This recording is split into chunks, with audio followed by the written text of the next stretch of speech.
Buonasera e ben ritrovati con una nuova edizione del TG Flash di New Sicilia.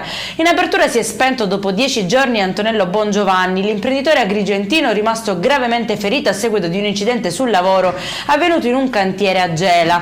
Mentre stava manovrando delle tubature idriche per la condotta di Salleo, sarebbe stato colpito da un palo. Da lì il ricovero e il peggioramento delle condizioni di salute fino al decesso. Nella giornata dei funerali sarà proclamato il lutto cittadino.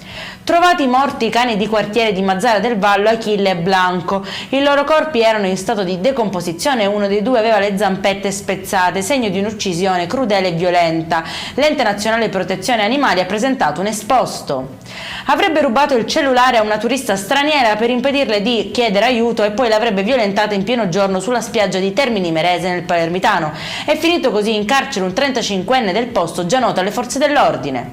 Denunciato dalla Polizia di Stato di Catania un 29enne originario di Genova che utilizzando un falso profilo sui social avrebbe messo in atto nell'ultimo anno una serie di truffe seguendo sempre lo stesso modus operandi. L'uomo infatti vendeva online a 2.500 euro autovetture che non esistevano, conseguendo guadagni stimati intorno ai 5.000 euro al mese.